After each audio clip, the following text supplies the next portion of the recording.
लोग है ना हमेशा यही सोचते हैं रिटर्न्स चाहिए तो म्यूचुअल फंड्स में इन्वेस्ट कर दो। और रिसेंटली ये टर्म म्यूचुअल फंड काफी पॉपुलर भी हो रखा है, सारे रिटर्न्स ग्रीन में ही दिख रहे हैं। लेकिन एक कॉमन इन्वेस्टर को दोस्तों म्यूचुअल फंड के प्रकार को समझना बहुत ज्यादा जरूरी है, क्योंकि ये समझ ही आपके वेल्थ क्रिएशन की जर्नी के पाथ को बड़ी स्मूथ बनाएगी। और इसी चीज को समझने के बाद वेल्थ जनरेशन का जो सही रास्ता है उसका चुनाव करने में एक मदद मिलती है। तो इन्हीं बातों को देखते हुए मैं आज के इस एजुकेशनल वीडियो में आपके साथ दो अलग कैटेगरीज के म्यूचुअल फंड का यहां पर कंपैरिजन लेकर आया हूं।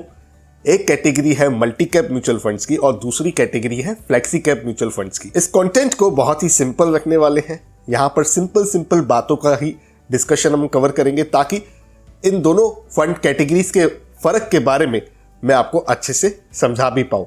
और उसी के साथ एक फंड का एग्जाम्पल भी लेंगे ताकि एक्शनेबल इनपुट भी आपको प्राप्त होना चाहिए। तो शुरू करते हैं इस एजुकेशनल वीडियो को, आइए मिलकर सीखते हैं। अब मल्टी कैप फंड्स और फ्लेक्सी कैप फंड्स के डिफरेंस को सिंप्लीफाई करने के लिए मैंने यहाँ पर 3 पॉइंट्स को कैप्चर किया है।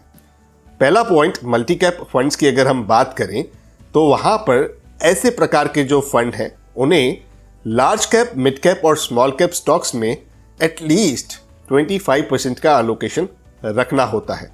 वहीं पर फ्लेक्सी कैप फंड्स की बात करें तो यहां पर मार्केट कैपिटलाइजेशन का कोई भी बैरियर नहीं होता है, यानी कि मिड कैप और स्मॉल कैप फंड्स या लार्ज कैप फंड्स किसी में भी कोई एक मिनिमम परसेंटेज का थ्रेशोल्ड नहीं होता है। मल्टी कैप फंड्स की दूसरी पॉइंट को अगर हम यहां पर देखें तो यहां पर एक रेस्ट्रिक्शन सा आ जाता है, स्टॉक सिलेक्शन की बात आ जाती है। तो क्योंकि यहाँ पर प्री डिफाइंड लिमिट जो है वो 25% की ही रखी गई है किसी भी मार्केट कैपिटलाइजेशन स्टॉक के लिए। वहीं पर फ्लेक्सी कैप फंड्स दोस्तों उसमें सिर्फ एक ही यहाँ पर रिक्वायरमेंट होती है कि 65% का जो फंड्स है वो इक्विटी रिलेटेड इन्वेस्टमेंट्स में होनी चाहिए। और यहाँ पर कोई भी ऐसी लिमिट नहीं है कि कितना पैसा उन्हें लार्ज, मिड और स्मॉल कैप कंपनीज में डालना है।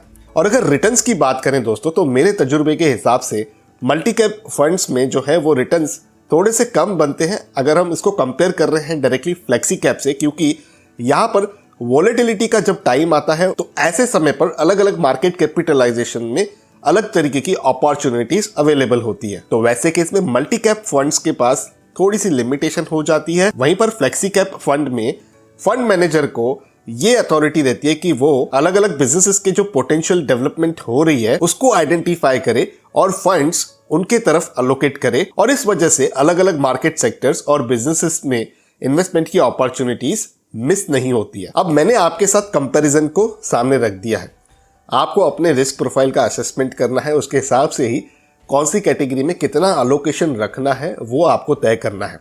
मैं ऐसा कभी नहीं कहूंगा कि आपको मल्टी कैप में नहीं रखना चाहिए, केवल फ्लेक्सी कैप में इन्वेस्टमेंट करनी चाहिए, ये बात गलत होगी। आपको मल्टी कैप में भी कुछ अलोकेशन रखना चाहिए, लेकिन आपको वेटेज कितनी मल्टी कैप फंड्स को देनी है और वेटेज कितनी फ्लेक्सी कैप फंड्स को देनी है वो टाइम टू टाइम आपको डिसाइड भी करना पड़ता है।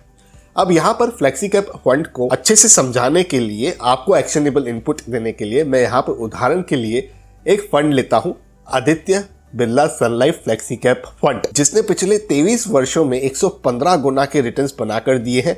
और यहाँ आप एक सिंगल फंड के माध्यम से 5 पावरफुल स्टॉक्स में इन्वेस्ट कर सकते हैं, क्योंकि इनके पोर्टफोलियो में सबसे अच्छा अलोकेशन इन स्टॉक्स को दिया गया है। और इन 5 पावरफुल स्टॉक्स में शामिल है ICICI bank, Infosys, HDFC bank, भारतीय एयरटेल, डॉक्टर रेड्डीज लेबोरेटरीज। पांचों के पांचों दोस्तों हाई क्वालिटी स्टॉक्स है और ये फंड के टॉप पोर्टफोलियो अलोकेशन में भी आपको देखने के लिए मिल जाते हैं। और इस फंड के अगर रिटर्न्स की भी बात करें तो यहाँ पर आप अलग अलग टाइम फ्रेम पर देख सकते हो कि किस प्रकार के रिटर्न्स इस फंड ने बनाकर दिए हैं। और ये एक ओपन एंडेड फंड है, जिसका मतलब ये है कि आप कभी भी इस फंड में इन्वेस्टमेंट भी कर सकते हो। और अगर आप फ्लेक्सी कैप फंड का ही चुनाव करना चाहते हो तो नीचे डिस्क्रिप्शन में आपको लिंक मिल जाएगी, उस लिंक को विजिट कीजिए।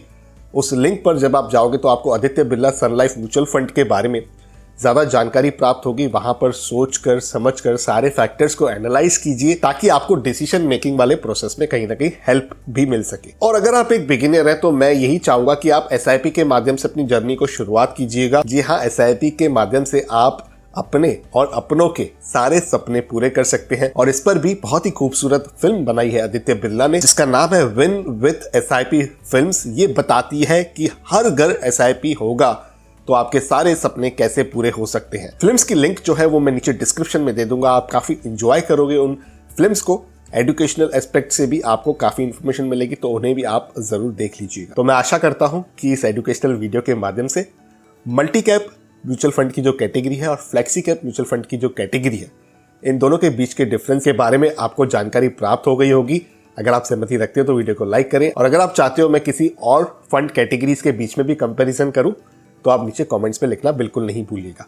पर्सनल फाइनेंस से रिलेटेड वीडियोस देखना अगर आपको पसंद है तो मेरे इस YouTube चैनल को आप सब्सक्राइब कीजिए, बेल आइकन को दबाइए ताकि मेरे आने वाले सारे वीडियोस का अपडेट आप तक पहुंच सके। इसी के साथ करते हैं कंक्लूड इस वीडियो को यहीं पर। जल्द मिलते हैं किसी और इंटरेस्टिंग टॉपिक के साथ किसी और दूसरे वीडियो में। तब तक अपने हेल्थ का और वेल्थ का जरूर अच्छे से ख्याल रखिएगा। म्यूचुअल फंड निवेश बाजार के जोखिमों के अधीन है। योजना से जुड़े सभी दस्तावेजों को ध्यान से पढ़ें।